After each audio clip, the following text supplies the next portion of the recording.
to have our open mic where we get to hear so many incredible voices, where we get to touch each other with our words, despite all the miles. Um, I hope that you're members and support the work we do, but this is something that we offer the literary community without charge, and so it's an important thing.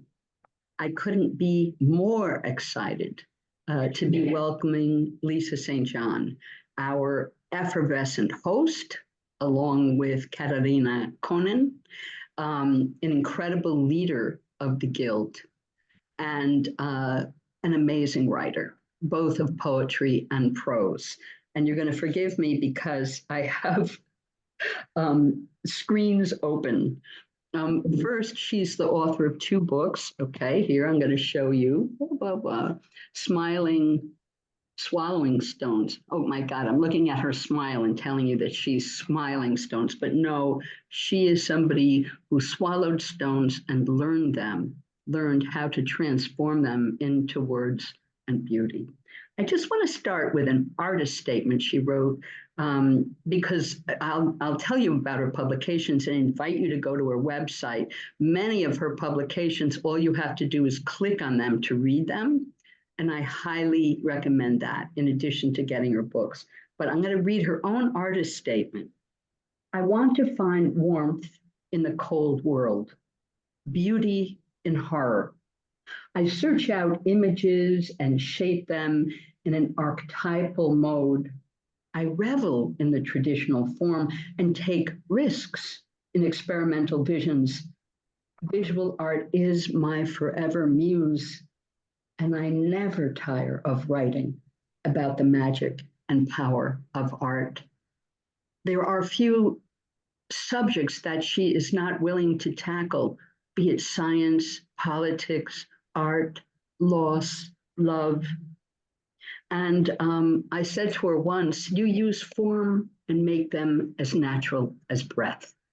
And that is really an incredible art where the form holds her words and you barely know because it's so natural. She's won many prizes. She's well published. She has insatiable curiosity, a capacious heart, and she is incredibly generous to others. I want to read a quick excerpt of Myra Shapiro's blurb. These are the poems of a woman who must live with loss and change. Her name, Lily, turns to Lisa, and the pronouns we and us become I. Reverberations of the heart in love and loss are multiple, and from that mix comes beauty, also great wisdom. We hear the human voice extend itself. Lisa has written, if we could translate howling, would it be song? She knows the power of the poetic line and uses it to make us present to her feelings in subject, in craft. These poems are a gift. And another thing is a gloriously fierce feminist rage underlies her writing, observed Annie Finch. I could list all her publications and her prizes, but I don't really want to take away from this gorgeous reading and from you getting to experience Lisa in her own words. Go to the website. She is modest. She's modest, but I've told her not anymore. She doesn't have to get a big head. She just has to revel in the one she has. Take it away, Lisa. Leslie, thank you so much. Thank you, thank you. And thank you to the International Women's Guild, because you're my sisters, you're my home. I wouldn't be a writer without the Guild. So you mentioned Swallowing Stones, my latest book of poetry, and that's available on Amazon, Kindle, print, and on my website if you want a signed copy. So I'll read a few from this and a couple new ones to try out if I could, and then a piece from my memoir that I'm still working on and looking for an agent, if anyone's out there. This poem is called November. Lake Michigan looms outside the frost and fog. Don't worry, you don't have to have been to Michigan to see it. Picture that gleeful bastard Winter chasing Demeter underground, Persephone waiting in sweatpants and a pomegranate-stained hoodie. Picture blue glazed water, cold enough to kill. Picture tardy geese frozen in place. You don't need to go there to see it. Picture the tomorrow of our discontent. We chink, chink, chink with our ice picks of art to free one stupid goose. And it matters to that one. It matters.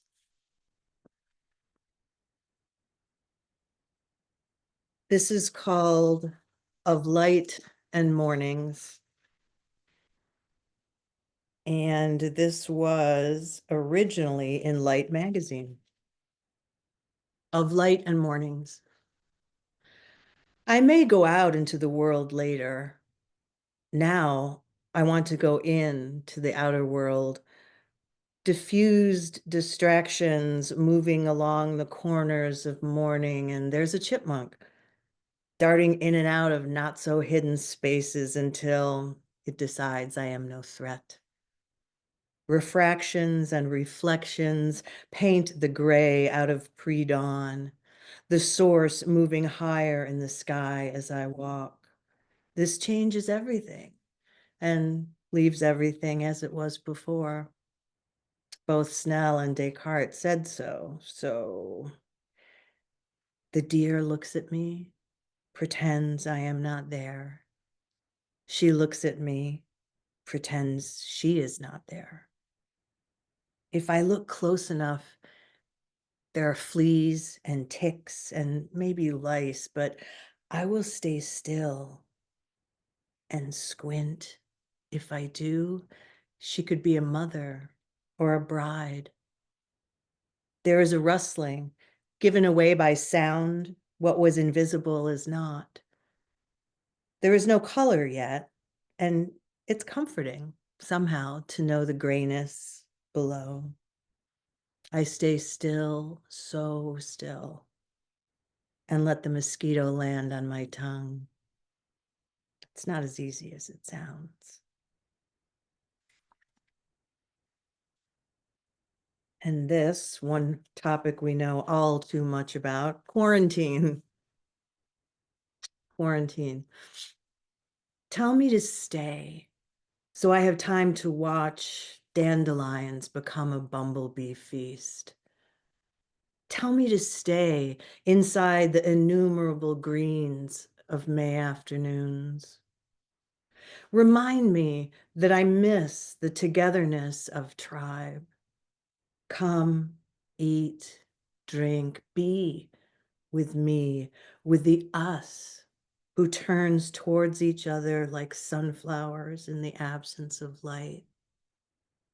Tell me to stay in the stillness, watching the clouds' poetic trajectory, a caesura to memories of possible tomorrows.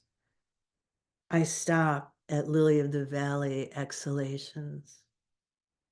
Their tiny, shy bells blasting an ode to existence.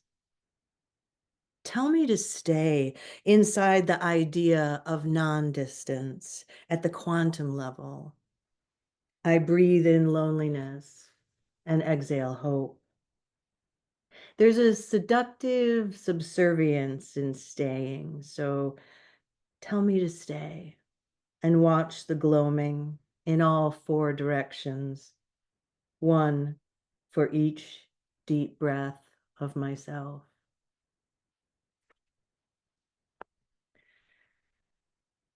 And this is a poem. My memoir is about the 4 long years of my late husband's illness with cancer and his eventual death and coming out of it.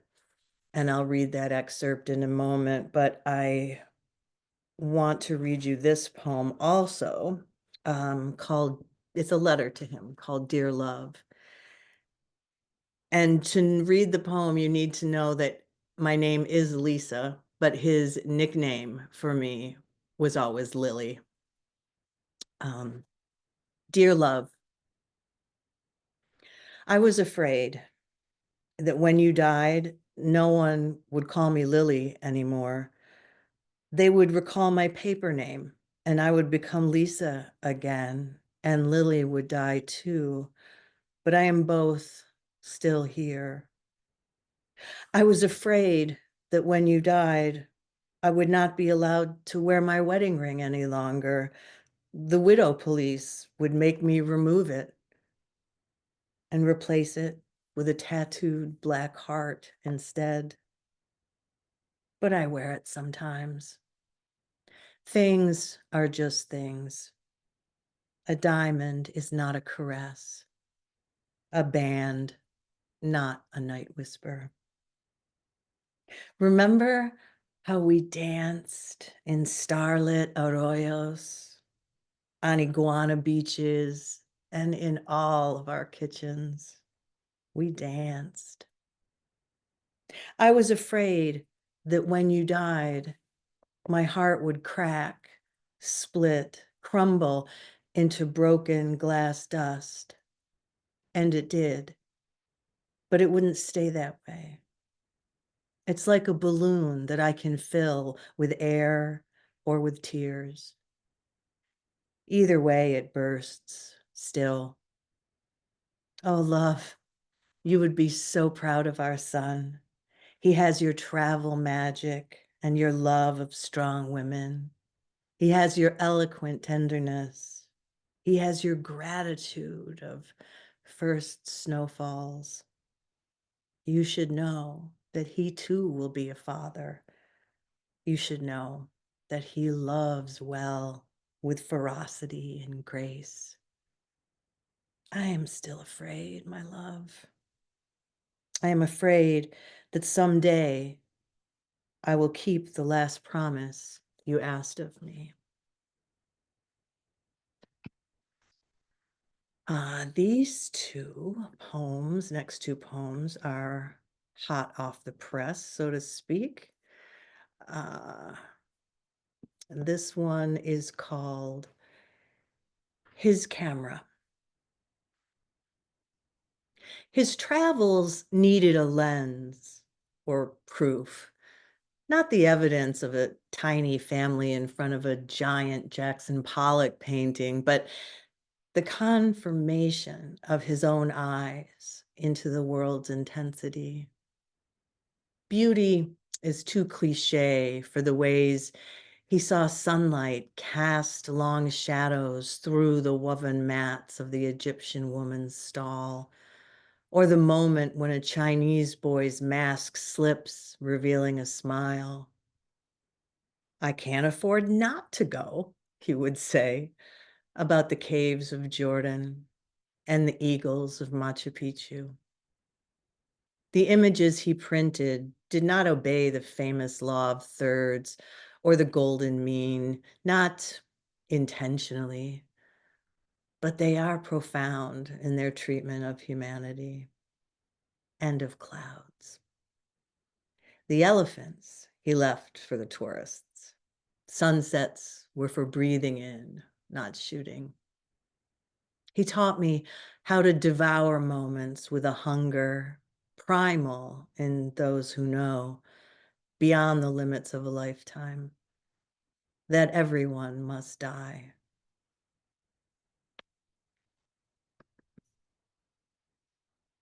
And this is called Writing is Like Pulling Threads. Flaking, rotting windowsill, curls the sad texture of hope as it strives for home, caked with an ecstasy of memory. Sanctuary, a word with an extra unstressed foot. In my language, it means windowsill.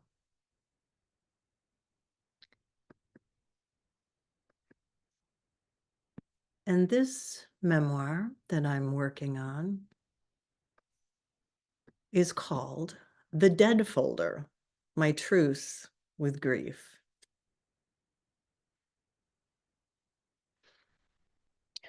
If he could see the hummingbirds this year, more than we've ever had. If he could see the new addition to the house, all window lights stretching out with a deck he would have spent all his time on. If he could see our grandchildren, magical in their curiosity and kindness. But I am here alone on the deck with the birds waiting to play bubbles with 3-year-old wonder and 4-year-old joy. How can I tell them the story of us? It will be 12 years since my husband Kent died. It feels like 12 minutes sometimes. I turn to share a thought about rainstorms and tiny birds, but he isn't here.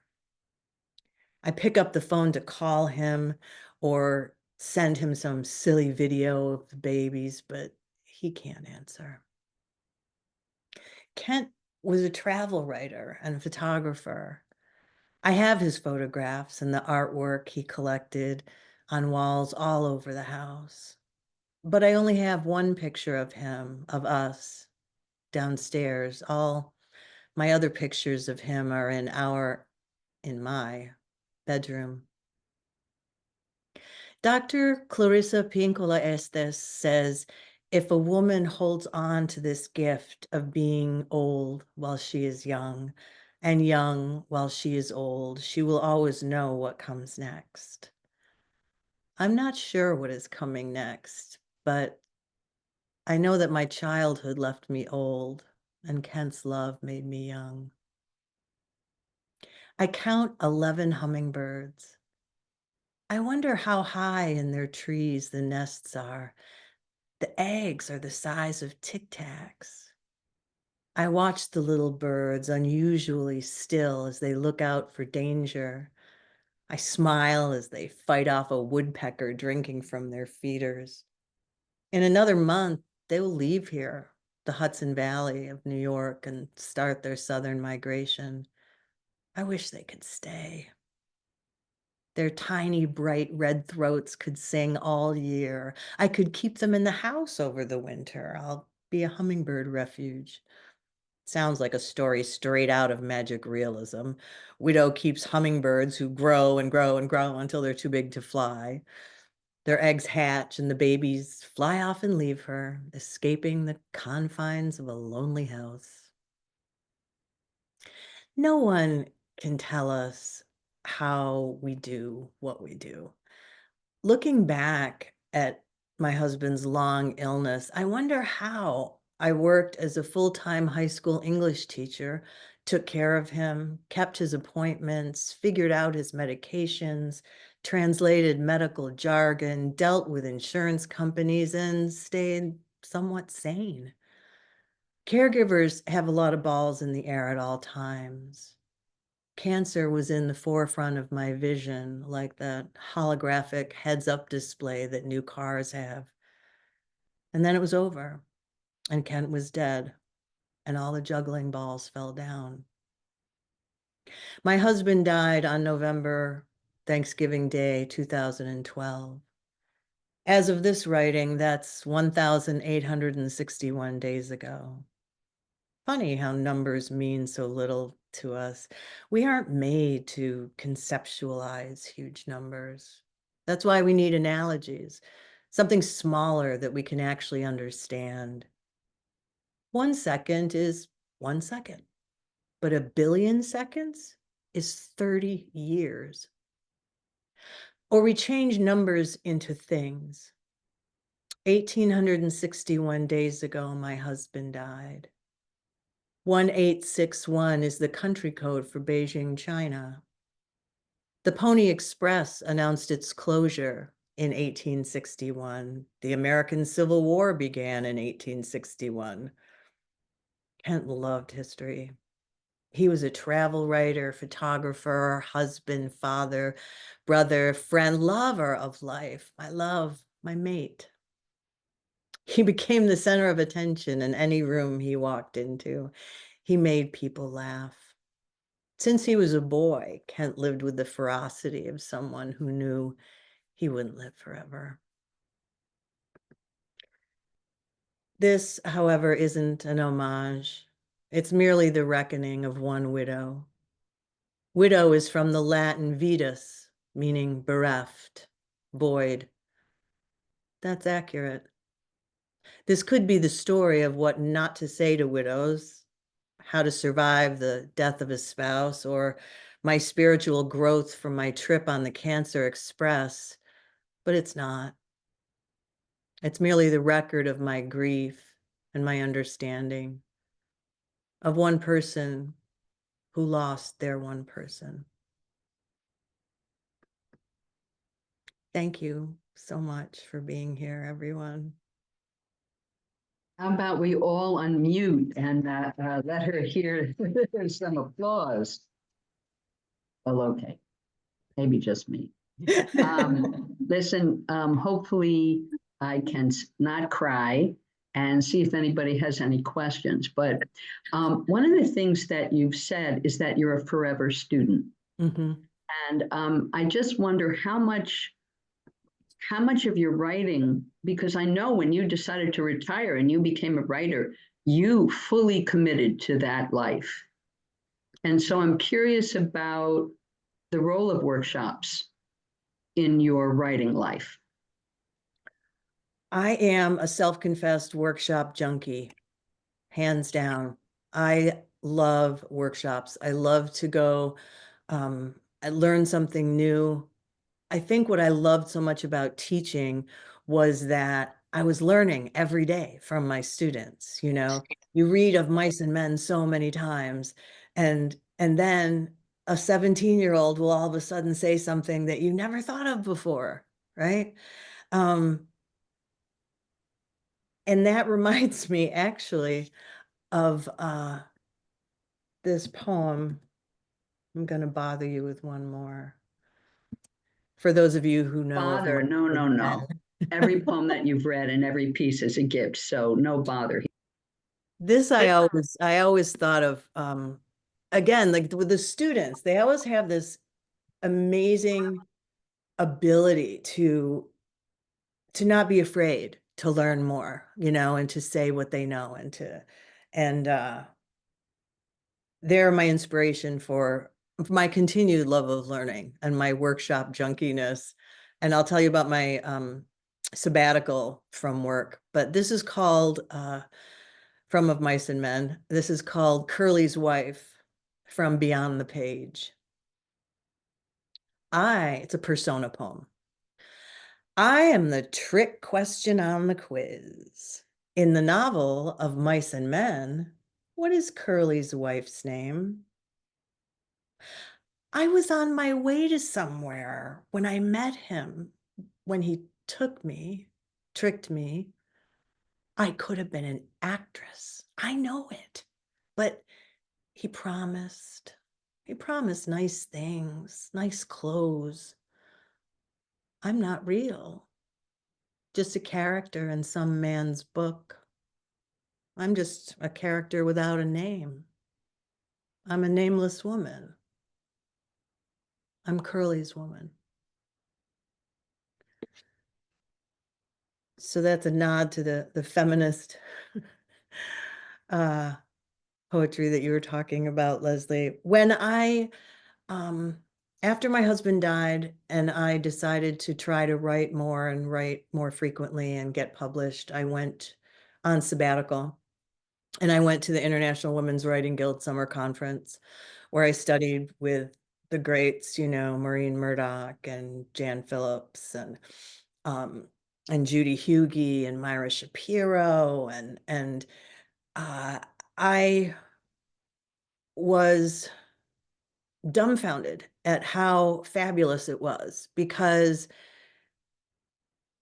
as a woman in this country, you are always a little quieter among a mixed gender group, right? We're taught to be a little quieter. We try to break out of that, but still. But this was all women, and they were not competitive. They were uplifting. They were like, you can do this. How can we help you?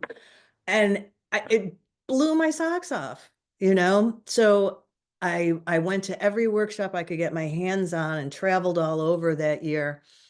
And when I went back to work, I thought to myself, okay, I'll continue teaching high school English full time, and I'll write part time, and I'll be really devoted to it, and I'll really get, no, no, it didn't work for me. I couldn't do it that way. I had to flip it. So I began writing full time, retired early, and thought I would teach part time. But then COVID hit the same year I retired. So I haven't done much teaching, but I do miss it, and I miss the kids. And the workshops keep me going. Those last two poems I read, The Windowsill and the other, are from a workshop I'm currently taking at the Poetry Barn. If you don't know the Poetry Barn, I will I'll put that link in the chat too, because they have amazing workshops as well.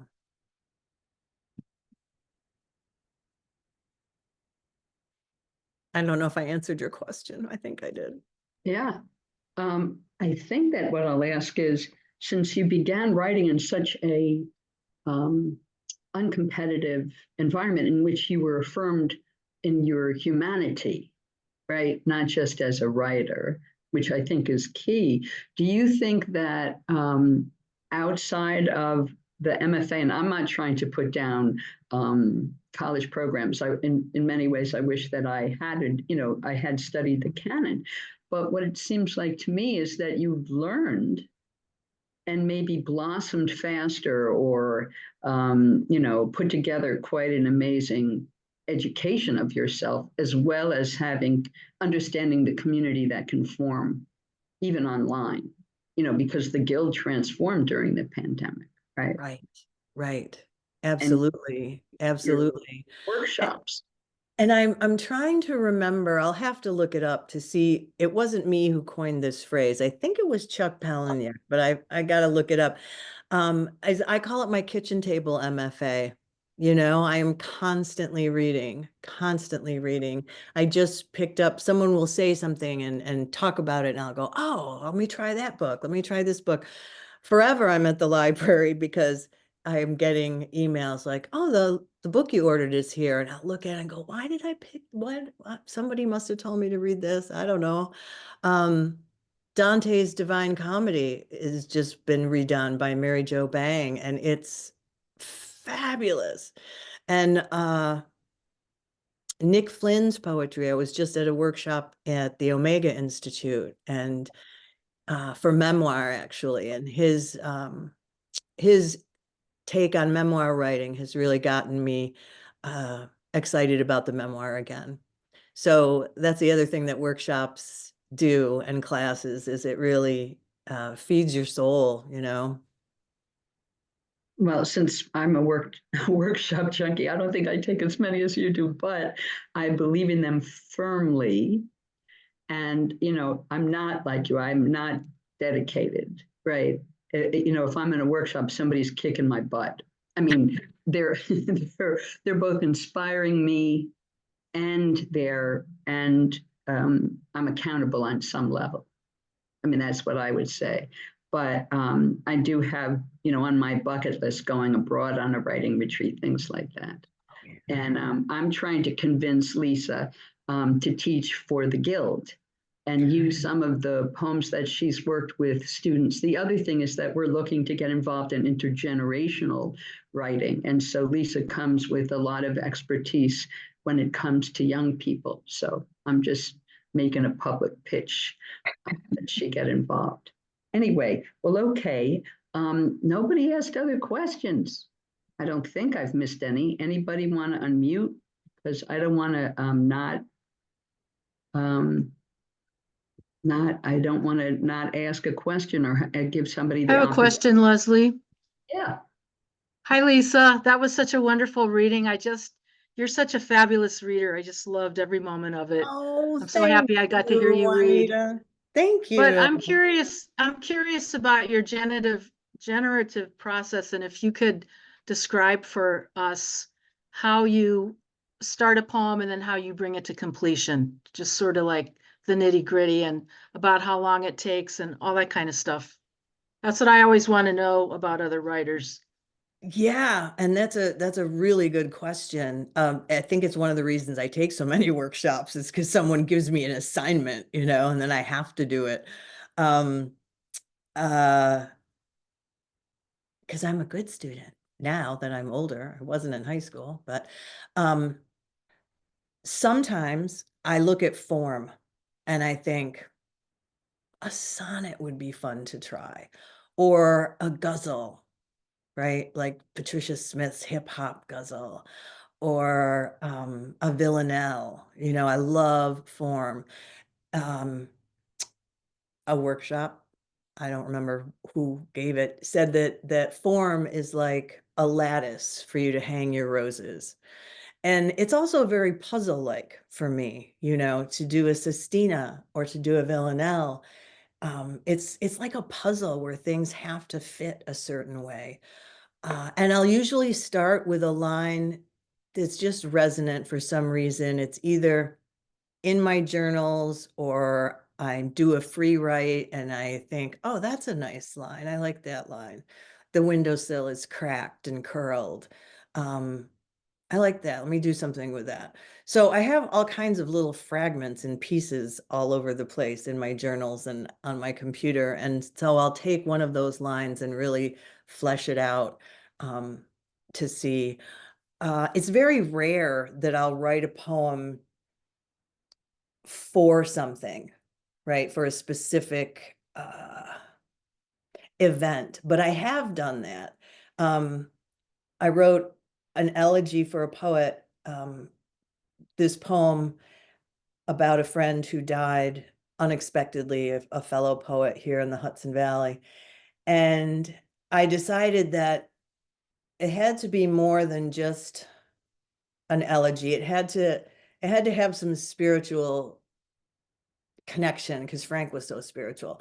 And so I used an amphibrach meter, which is unusual, but I really like playing with meter also.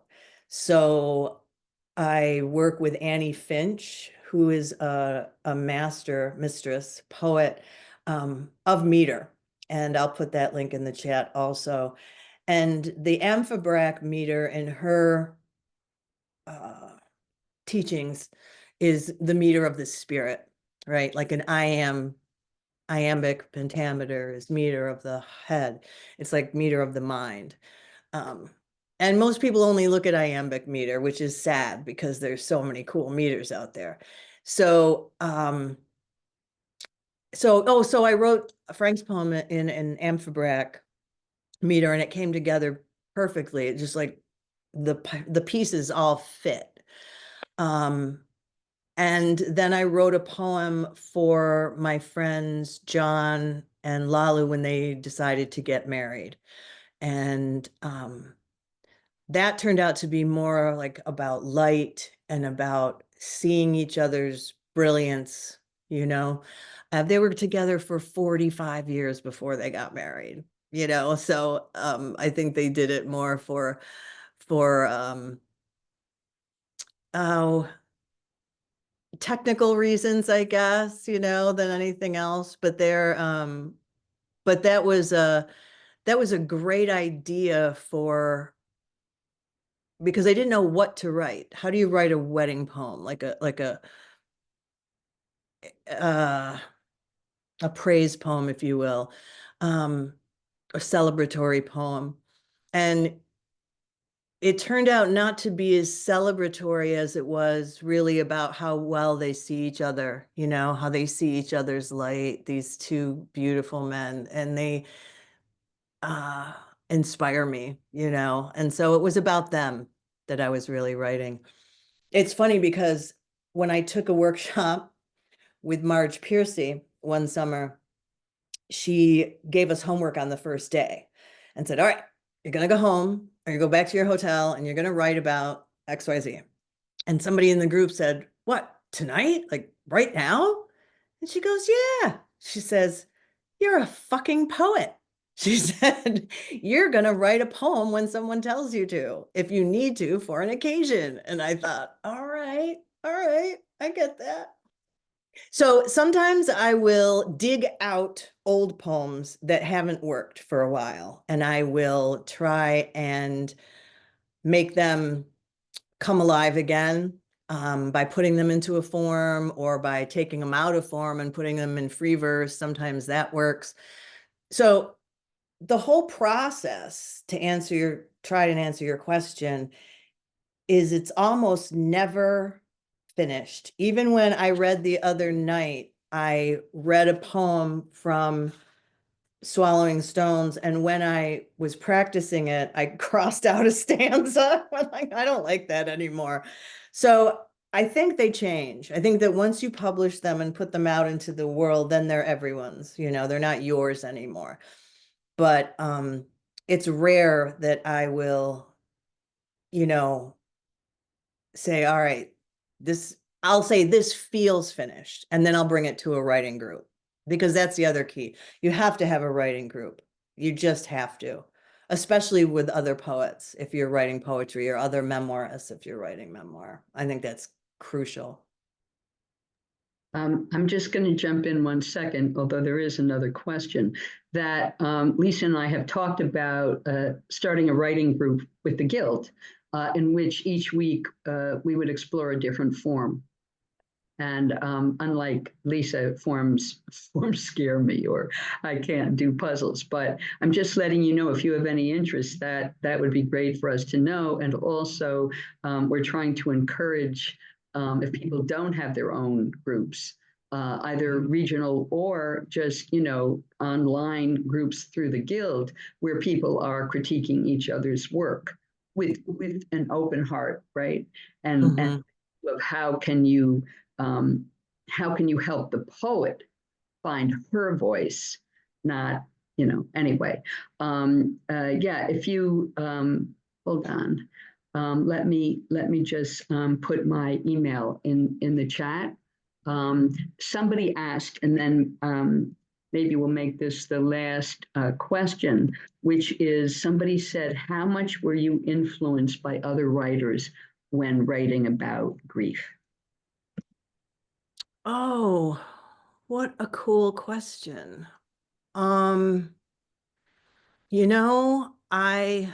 had been writing about it off and on, journally stuff, some poems here and there, but not like, all right, what is this story? How do I process this? So I started writing it because I had to figure out what the heck I was going through. I didn't know, I didn't understand.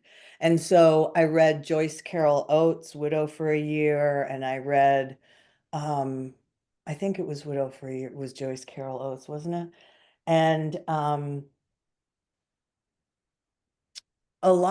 read a lot of memoir about grief.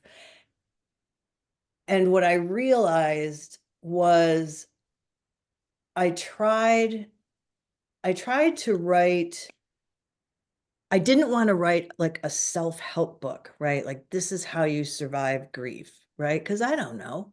What do I know? And so there's a lot of those out there, but they weren't, they didn't do it for me. So I just read a lot of memoir about a lot of different topics, grief as well. Lisa Irish, Maureen Murdoch. I'm trying to think of the other really famous one that I read, and I can't remember the name of it. Her husband died really suddenly. Maybe that was Widow for a Year. I'll check it out. Year of Magical Thinking. That's it. Thank you. Year of Magical Thinking. And Joan, that really hit home. That really hit home.